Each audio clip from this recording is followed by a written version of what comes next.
Halo. Halo. Ini kita mau ngapain hari ini nih? Ini kita mau panen. Berapa kilo, Bang? Packing sekitar 57 untuk pagi ini. 57 kilo. 57 kilo itu berapa lubang tanam ya kira-kira? Kira-kira 240-an. Ya 240. Ini satu meja berapa lubang? Ini 240. Satu meja ini kapasitas ya kira-kira kalau maksimal 10 sinar matahari 60 kilo bisa. Oh, berarti nanti panen satu meja itu udah dapat hampir 60 kilo ya?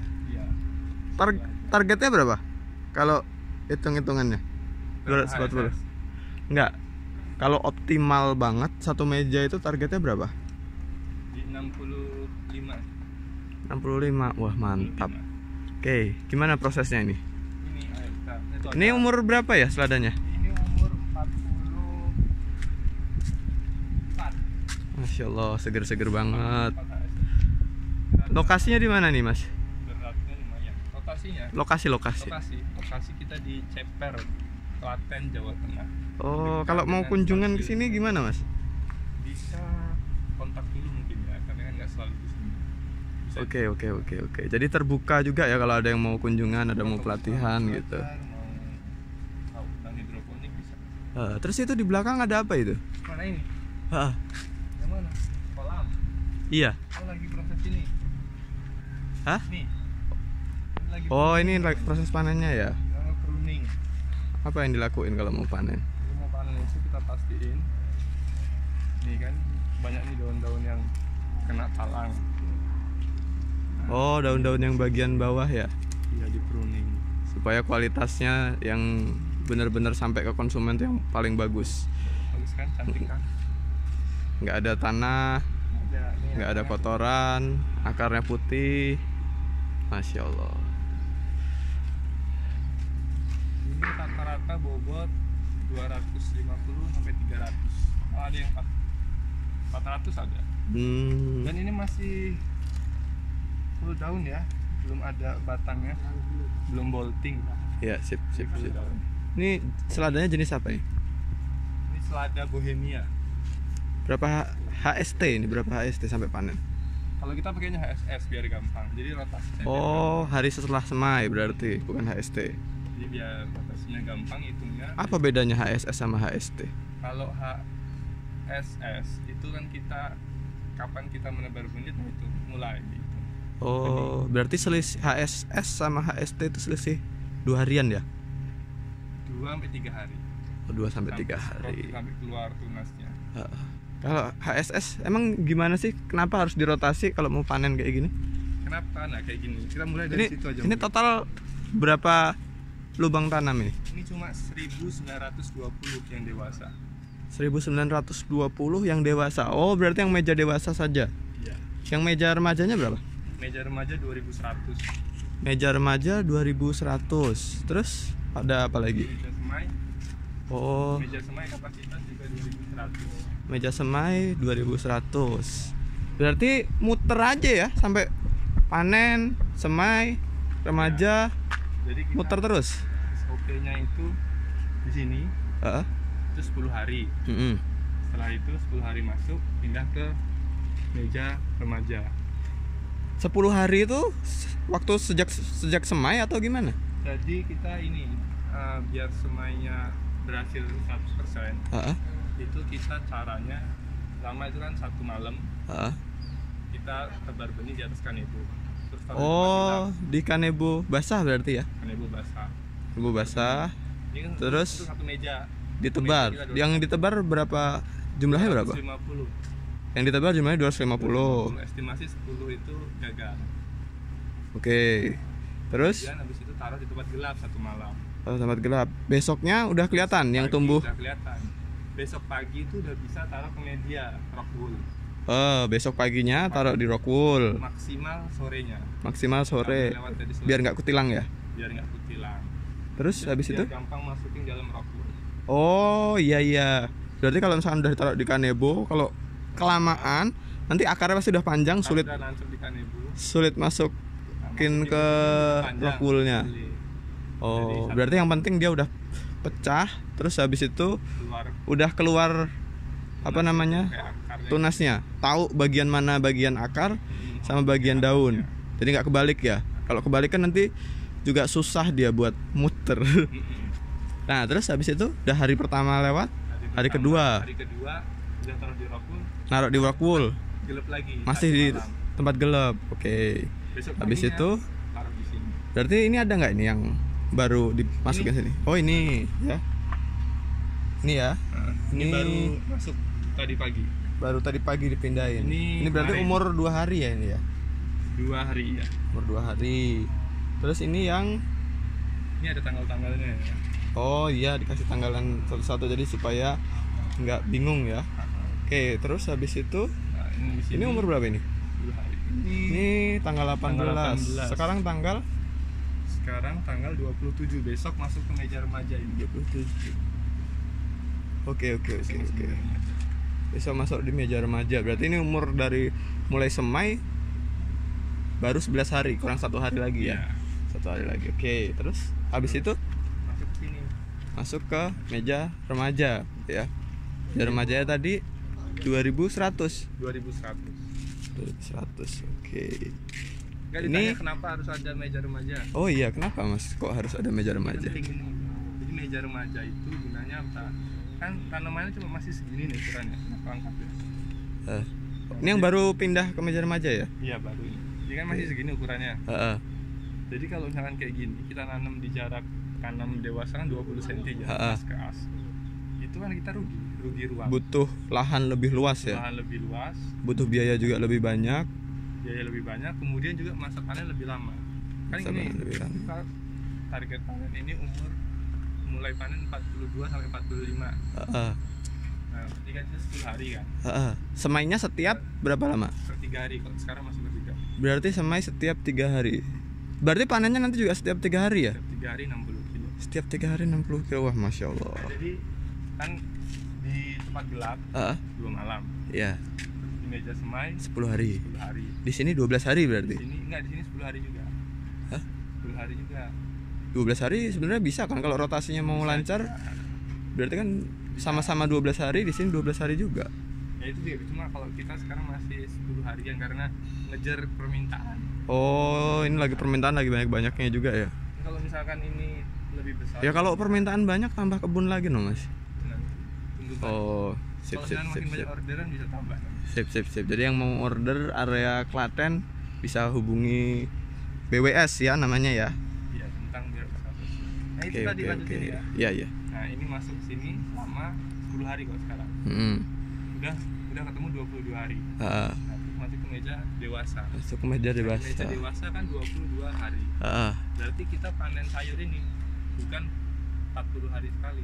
Maksudnya bukan dalam siklus 45 hari, tapi 42 hari untuk siklus yang pertama ya, pertama kali nanam ya.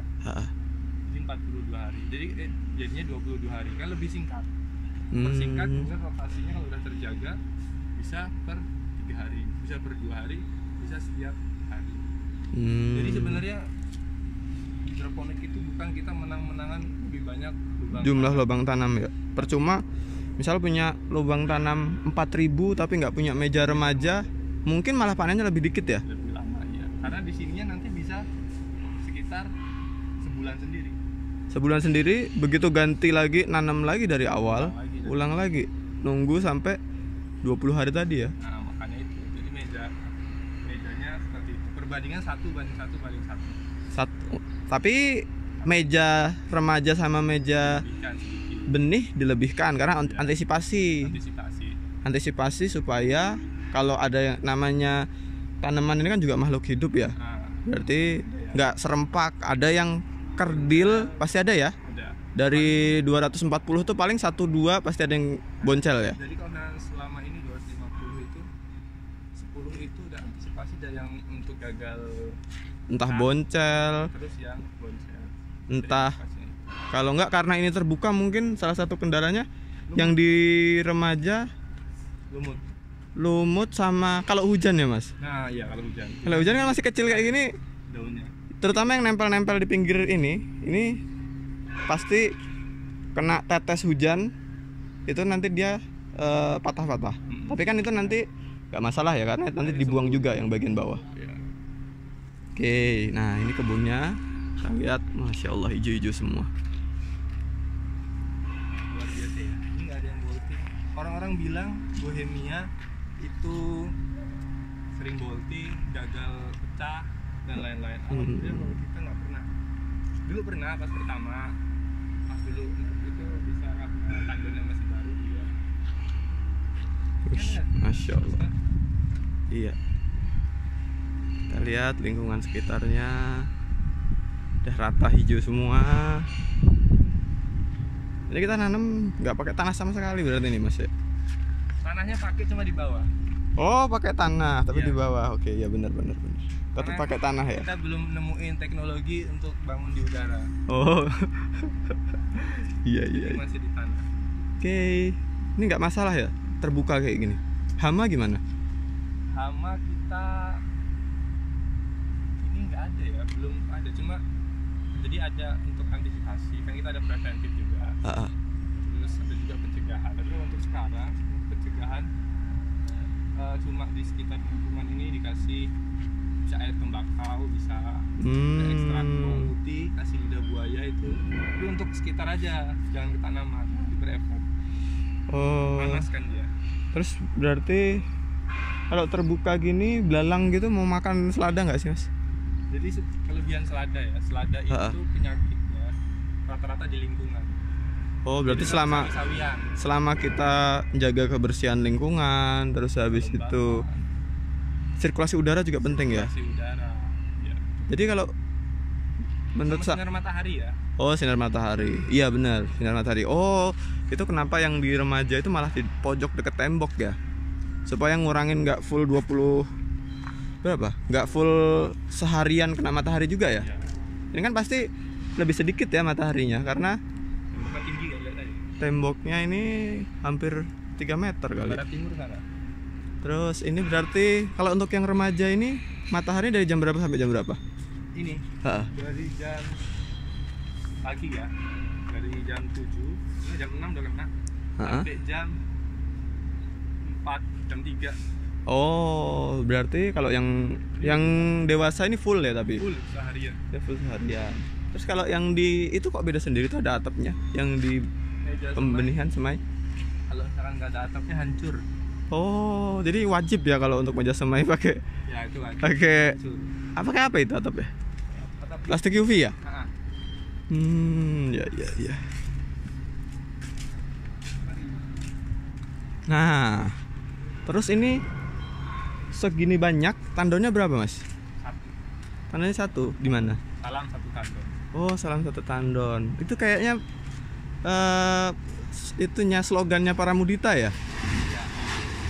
Berarti nutrisinya ini pakai Paramudita. Paramudita. 1 tandon. Apa kelebihannya 1 tandon Mas? Kelebihannya banyak. Dan kita kan udah masuknya skala industri ya, bukan skala hobi, skala bisnis. Kita kan harus bikin efisiensi dan efektivitas. Efisiensi, oke. Berarti pompanya ini juga 1 juga? 1 juga, jangan banyak-banyak. Jadi pompa banyak kecil-kecil sama pompa 1 besar lebih irit 1. Maintenance-nya mudah, kontrolnya mudah. Iya. Kedua itu yang paling signifikan. Tapi yang untuk pembenihan itu nggak apa-apa dapat ppm besar Mas? Nggak apa-apa, kita mainnya tapi di debit. Oh. ppm-nya sama ini. ppm-nya sama. Main di 1100. Tapi debitnya alirannya kecil ya kalau untuk yang semai. Mainnya sama 1100 ppm. Main kontrol segitu, pH 5,5 sampai 6. Tapi di sini pH-nya perlu pH down nggak? Selama ini stabil. Oh ya, bagus berarti ya. Karena beberapa tempat ada yang memang daerahnya pH-nya tinggi. Dia susah buat jaga pH optimal tanaman ya. Nah itu juga kelebihan dari 1 tandon. Karena yang bilang nggak maintenance yang mudah, perawatan, kontrol. Kenapa itu? Kalau misalnya pakai tandon kecil tapi banyak, kenapa? Pertama, kalau misalkan mau lagi bersihin di sana aja di sana supaya cahayanya bagus. Kalian biar pada lihat hijau-hijau. Kalau misalnya lagi mau kontrol bersihin atau apa lagi pakai atap langit sambil kita lihat yang panen ya. Itu susah kontrolnya. Kalau kayak gini kan saya mau bersihin nih, nanti dipanen. Oh, kita sama tutup aja. Setelah panen ini pasti dibersihin, Mas? Pasti dibersihin. Jadi semua kontrol udah. Terus kontrol pH, ppm. Kalau pakai satu-satu tangan, bayangin ini ada 8 meja, 9-10 meja, satu-satu dicekin, terus ditambah, ditakar satu-satu ppm-nya biar angka repot ya. Repot. Kalau itu satu titik selesai semua. Jadi ngeceknya cuma satu tempat, nambahin nutrisinya juga satu tempat. Begitu dia udah terkontrol, udah nggak masalah. Terus juga pH swingnya pasti lebih stabil ya. Penguapannya juga lebih terjaga. Penguapan lebih terjaga. Satu tandon dikubur pakai beton, jadi lebih dingin juga ya, walaupun ini daerah Ceper ini panas banget. Kali ini kayak beda alam ini. Ini dari luar negeri. Ceper ini panas banget, tapi nggak siang-siang pun juga saya lihat nggak ada yang letoy, nggak ada yang lemes sayurannya, masih seger-seger. Debitnya 1,8 sampai 2 liter. Tapi idealnya 2 liter ya. Sebenarnya disesuaikan sama lingkungan juga. Lingkungan yang panas banget itu kok bersih mungkin bisa 2 liter. Kalau memang pakai DFT itu harus lebih kuat lagi alirannya. Lah ini mejanya berapa meter ini meja dewasanya, Mas? Ini 6 meter. Ada ya guli trapesium 6 meter. Nah, kalau 6 meter harus pesan. Oh. Jadi 4 meter. Iya. Guli trapesium. Kenapa pilih guli trapesium dibandingin yang kalau ini kan bukan guli trapesium ya? Ini pakai talang ya? Kenapa yang dewasanya pakai guli trapesium? Ada beberapa alasan. Yang pertama, biar mudah bersihin. Yang kedua, biar mudah kontrol air. Coba lihat ini. Nah, ini. Oh, ini kotor karena ini belum dibersihin ya, baru dipanen tadi ya? Panen ya. Ini kan airnya kita lihat tuh, dia rata ya. Rata menyeluruh kayak gini. Kalau misalnya kita pakai talang, biasanya airnya tuh di pojok-pojok sini. Terus karena ini juga memang skalanya produksi, kita harus berhitung BEP juga ya. Ini ketahanan juga lebih kuat. Jadi kalau dihitung ketahanannya, kemudian depresiasi asetnya, sebenarnya malah ini juga kemudahan perawatan, kualitas tanamannya. Karena ini kan kalau nggak salah guli trapesium ini juga itu ya, food grade ya? Iya, food grade. Jadi kalau yang talang air ya jelas bukan food grade ya.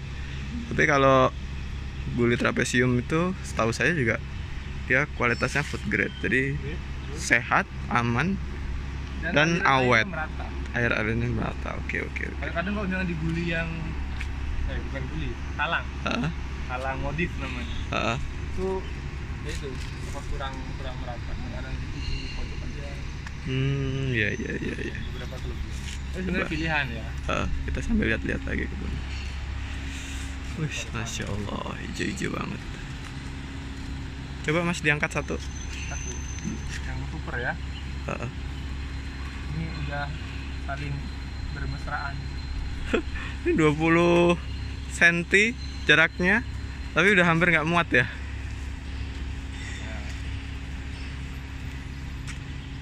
Ini kepala saja. Waduh, lebih besar dari kepala. Ini badan saya di badan saya. Mantap. Ini saya 173. Oh, jadi kayak review mobil, Mas. Citra Eri. Biar ada perbandingan. Oke. Mantap.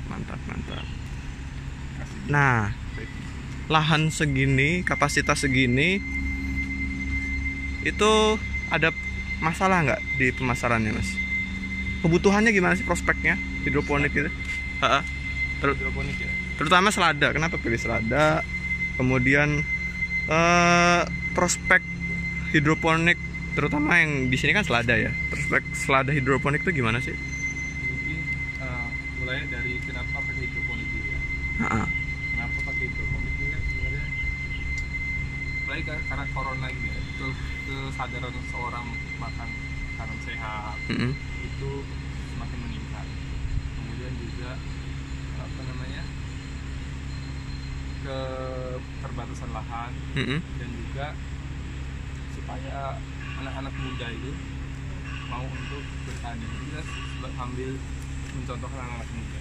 Jadi bertani itu nggak harus kotor, nggak harus sampai nyangkul dan lain sebagainya. Iya. Nah kemudian kenapa milih selada? Jadi kan kita mengikuti permintaan pasar. Kalau misalkan kalian di sekitar lingkungannya banyak makanan Chinese, ya jangan nanam selada. Karena Chinese kan makanannya makanan sawi-sawian, pakcoy, kale dan lain sebagainya. Jadi kalau misalkan tempat kalian banyak kafe-kafe, ada western food, Korean food. Berarti rata-rata yang Korean sama yang restoran barat ya yang pakai selada. Salad. Jadi kita lihat lingkungan juga. Kalau misalkan kalian lingkungannya mungkin di pedesaan, orang-orang jarang pakai kayak gini, ada. Kalian bisa nanam kangkung, bayam. Jadi kita mengikuti. Dan tantangannya pun beda-beda ya. Beda-beda, setiap lingkungan beda, terus kemudian setiap sayuran beda punya karakteristik. Sama-sama selada juga kan jenisnya beda-beda ya mas? Beda-beda. Selada tuh ada banyak jenisnya, ada rabbit, kafung, Herzog Junction, Bohemia ini. banyak lah. Bohemia ada. Dan kadang-kadang ya tetap perlu optimasi ya di kebun kita. Yang paling bagus itu selada apa itu disesuaikan. Jadi ada kalau Bohemia ini di dataran rendah kan, panas. Bohemia ternyata terbukti kuat ya, bagus, hasilnya panennya juga bagus dan murah. Tapi tidak murahan, maksudnya permintaannya besar. Jadi harga bibitnya murah ya. Kalau dibanding RZ harga bibitnya gimana mas? 5-7 kali lipat. Lebih mahal RZ. Lebih mahal RZ kan. Ya. Tapi harga jualnya kan sedikit berbeda ya. Beda sedikit. Jadi, tapi ya balik lagi pasarnya mintanya apa yang paling penting ya. Ya, aku ambil lagi satu. Kita lihat.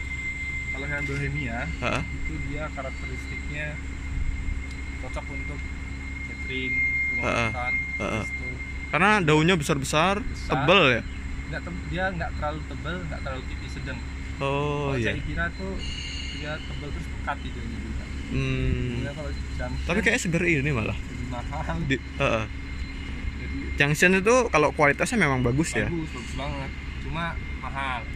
Karena mahalnya itu. Kita harus mikirin cost. Tapi kalau kita bisa nanam Junction dan bisa pasarnya sesuai dengan harga yang sesuai, tetap bagus ya. Ini oke. HPP per satu ini.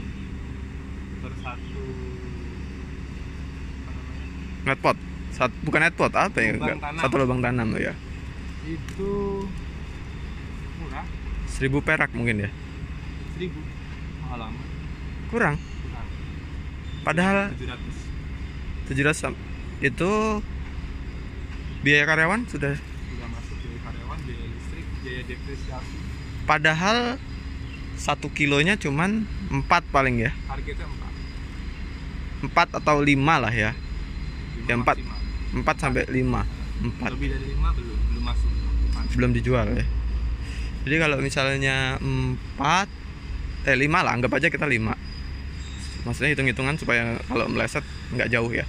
Kalau misalnya 5 dikali anggaplah 1.000, tadi kan 800. Tapi misalnya ya ada untuk transport dan lain-lain, terus habis itu karyawan, semuanya udah dihitung semua dan masih ada cadangan untuk yang lainnya, 1.000 kali 4 modalnya berarti kalau kali 5 5.000 ya.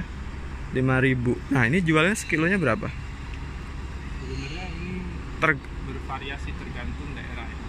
Tergantung daerah dan tergantung jualnya langsung ke end konsumen atau ke tengkulak ya. Apa bukan tengkulak sih? Biasanya yang beli bukan tengkulak kan, Mas? Tapi malah mitra ya. Mitra. Jadi biasanya itu memang ini kenyataan ya. Kebutuhan selada itu banyak. Dan banyak orang yang punya kebun akhirnya nawar-nawarin kartu nama, nawarin sampel, tapi begitu dihubungin produksinya kurang, kebunnya nggak cukup untuk memenuhi kebutuhan. Akhirnya dia bingung nyari nyari di mana harus dapat selada, karena yang paling penting dari jualan sayur itu pasti continue, itu harus benar-benar dijaga. Sama kualitas. Kualitas harus dijaga. Kontinuitas, karena pasti rumah makan terutama kayak restoran-restoran itu kan maunya rutin, jangan sekarang panen banyak tapi besok udah mau dicari nggak ada, nggak akan mau, dia pasti lari. Lanjut ada lagi yang paling penting. Apa? Kredibilitas, kepercayaan. Oh iya, jadi ya intinya apapun kita harus jujur, kualitasnya sesuai dengan yang dibutuhin dan kualitasnya bagus. Oke. Apalagi ya?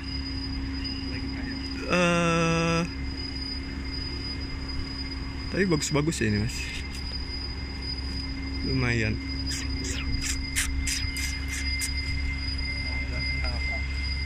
Kenapa ada pada merah? Apalagi ya? Ya kayaknya mungkin cukup kali untuk apa namanya kali ini. Nanti kita belajar lagi di video yang selanjutnya. Oke. Mau kesini? Bisa hubungi. Oh ya, nanti tinggal hubungin kontak yang ada di bawah ya. Nanti ditambahin. Oke, sip. Sama mas siapa ini? Saya Muhammad Latif Abdullah. Muhammad Latif Abdullah dari BWS ya, Bentang Wirausaha Sosial. Namanya aja bagus. Semoga bisa bermanfaat untuk orang banyak. Oke. Mau lihat cara packingnya? Oh iya, benar. Ini kan kita panen ya, sekalian kita lihat gimana cara packingnya. Tadi udah belajar ngerompelin yang jelek-jelek, yang bagian bawah. Kemudian sekarang kita belajar panennya, belajar packing.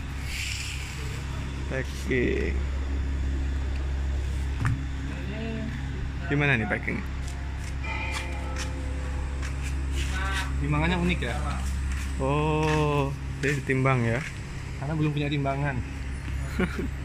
Oke, ditimbang. Terus gimana caranya? Nah, ini kan. 45 kantong ini. 45. Berapa ya? 65-nya itu 52. Oh, itu pakai ember ya? Ya. Packingnya. Aduh. Ember, plastiknya ditaruh gitu. Enggak. Ini isi 4 ya? Isi 4. Oke. Oh, akarnya taruh di bagian bawah. Terus ditekan, Terus? tekannya yang bagian bawah. Tekan yang bagian bawah. Pelan, jangan sampai patah. Karena kalau banyak yang patah-patah pasti yang beli juga nanti apa namanya? Ya sedikit kecewa pasti. Kita harus jaga kualitas. Oh, tapi kalau jualnya, kalau packingnya kayak gini nih biasanya untuk orang yang mau dijual lagi ya? Ini rumah makan. Oh, rumah makan. Ya, kalau rumah makan kan nggak terlalu perlu bungkusnya yang bagus ya. Yang penting kualitas sayurnya bagus. Tapi bungkusnya ya cuman dibungkus plastik biasa kayak gini. Tapi beda halnya kalau memang kita jual untuk supermarket, pasti beda ya. Beda pasar, beda packing. Beda pasar, beda cara packingnya. Karena kalau di supermarket kita jual plastik kayak gini, Dimarahin. nggak akan diterima. Nggak ada supermarket yang mau nerima. Ini. Oke, nah sekali lagi coba. Nah, dirapetin. Dengan Bawahnya. Nah, balik. Oh salah, gagal. Nah, Tinggal dimasukin. Iya. Iya. Terlalu lebarnya agak sulit. Karena embernya kurang besar. Iya. Sebentar. Oke, terima kasih Mas Latif. Oke. Ya udah.